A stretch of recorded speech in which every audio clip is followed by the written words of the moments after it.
Bank एक public company हो जुन देशको विशेष कानुन अन्तर्गत स्थापित भएको हुन्छ। कुनै एक व्यक्तिको समूह, पार्टनरसिप, प्राइभेट फर्म वा कुनै अन्य संस्थाले ब्याङ्किङ व्यवसाय सञ्चालन गर्न पाउँदैनन्। साथीहरू, सम्पूर्ण आर्थिक गतिविधिहरू ब्याङ्किङ च्यानलसँग जोडिएका हुन्छन्। ब्याङ्किङ सेक्टरले देशको आर्थिक विकासमा महत्त्वपूर्ण भूमिका खेल्दछ र ब्याङ्कहरूलाई अर्थतन्त्रको मेरुदण्डको रूपमा पनि लिइन्छ। प्रारम्भमा ब्याङ्किङलाई एक्सेप्टिङ डिपोजिट र प्रोभाइडिङ लोनको रूपमा मात्र हेरिन्थ्यो, तर आधुनिक ब्याङ्किङमा ब्याङ्किङलाई विभिन्न सेवा तथा सुविधाहरूको आधारमा विस्तार गरिएको हामीले देख्न सक्छौँ। नमस्कार साथीहरू, म उत्सव Dhakal, motivational speaker and student development coach. Banking शिक्षा अन्तर्गतको हिस्ट्री अफ ब्याङ्किङ विषयक यस भिडियोमा यहाँहरूलाई हार्दिक स्वागत गर्न चाहन्छु। ब्याङ्क शब्द कहाँबाट र कसरी आयो त? ब्याङ्क शब्दको ओरिजिनेसन सम्बन्धी विभिन्न प्रकारका रायहरू छन्। प्रारम्भमा मानिसहरू बजारमा हुने कारोबार बेन्चमा बसेर गर्दथे।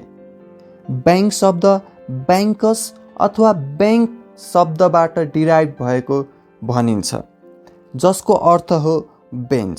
साथै ब्याङ्क शब्द जर्मन वर्ड ब्याङ्क र इटालियन वर्ड ब्याङ्कोबाट पनि डिराइभ भएको भन्ने कुरा गरिन्छ। हिस्ट्री अफ ब्याङ्किङको कुरा गर्नु पर्दाखेरि साथीहरू, जब ब्याङ्कहरू बिस्तारै स्थापित हुँदै गए तब प्रपर ब्याङ्किङ सिस्टमको पनि अभ्यास हुन थाल्यो। ब्याङ्क अफ भेनिस 1157मा स्थापित भयो। त्यसै गरी ब्याङ्क अफ बार्सिलोना 1401मा स्थापित भयो। ब्याङ्क अफ सेन्ट जेनोवा 1407मा स्थापित भयो। ब्याङ्क अफ एम्स्टरड्याम 1609मा र ब्याङ्क अफ इङ्ल्यान्ड 1694मा स्थापित भए। त्यसै गरी नेपालको ब्याङ्किङ इतिहासको प्राचीन कालदेखि विक्रम सम्वत 1994 सालसम्मको अवधिलाई नेपाली ब्याङ्किङ इतिहासको प्रारम्भिक कालको रूपमा लिन सकिन्छ। मल्ल शासनमा टङ्कधारी समुदाय थियो, जसले आपतमा परेका अथवा एकदम खाँचो भएका व्यक्तिहरूलाई सीमित रकम उधारोको रूपमा दिन्थ्यो। त्यसै गरी पृथ्वीनारायण शाहले कोइसी तोसाखाना स्थापित गरेका थिए, जुन राज्यको वित्तीय लेनदेनको व्यवस्थापनका लागि जिम्मेवार थियो। त्यसै गरी जङ्गबहादुर राणाले देशको वित्तीय गतिविधि हेर्नका लागि मुलुकी खाना स्थापना गरे।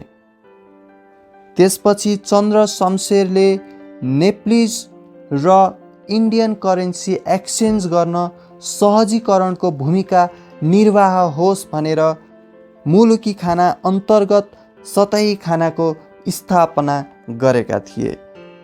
रणदीप सिंहले तेजरथ अड्डा, जसले सरकारी कर्मचारी र साहुहरूलाई मात्र आवश्यक परेको खण्डमा कर्जा प्रदान गर्दथ्यो। त्यस्तै विक्रम सम्वत 1994 सालदेखि विक्रम सम्वत 2024 सालसम्मको अवधिलाई नेपालको ब्याङ्किङ इतिहासको मध्यमकाल अर्थात् मिडल एजको रूपमा लिन सकिन्छ। यस अवधिमा नेपाल ब्याङ्क लिमिटेड विक्रम सम्वत 1994मा नेपालको पहिलो वाणिज्य ब्याङ्कको रूपमा स्थापना भएको थियो।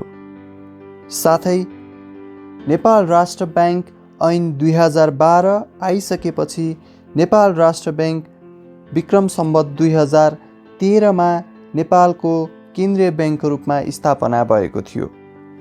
त्यसपश्चात राष्ट्रिय वाणिज्य ब्याङ्क विक्रम सम्वत 2022मा स्थापना भएको थियो र एग्रिकल्चर सेक्टरको डेभलपमेन्टका निमित्त agriculture development bank Vikram Samvat 2024 सालमा स्थापना भएको थियो। अब लागौँ नेपाली ब्याङ्किङ इतिहासको आधुनिक कालतर्फ।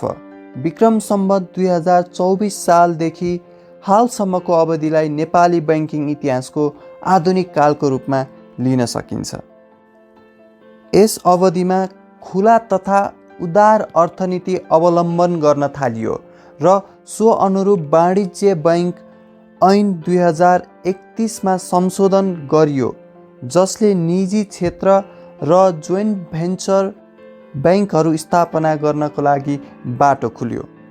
समयको मागसँगै बैंकिङ सेक्टरमा रहेका विभिन्न कानुनहरूलाई प्रतिस्थापन गरेर consolidated bank and financial institution act 2063 अर्थात् बाफिया तर्जुमा भयो र हाल बाफिया 2073 प्रचलनमा रहेको छ।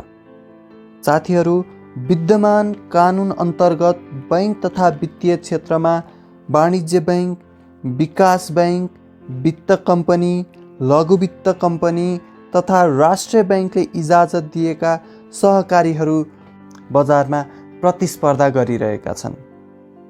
आज हामीले बैंक शब्द कसरी ओरिजिन भयो र संसारमा बैंकिङ सिस्टम कहाँबाट सुरु भयो र प्रारम्भमा कुन कुन बैंकहरू स्थापित भए भन्ने कुराहरू र साथै नेपालको बैंकिङ हिस्ट्री बारेमा केही कुराहरू छलफल गर्ने प्रयास गऱ्यौँ। यदि हजुरहरूलाई मेरो भिडियो राम्रो लाग्यो भने लाइक, सेयर र सब्सक्राइब गरिदिनु होला। अरू भिडियो लिएर हजुरहरूमाझ फेरि आउनेछु। यति भन्दै हजुरहरूबाट बिदा चाहन्छु। नमस्कार।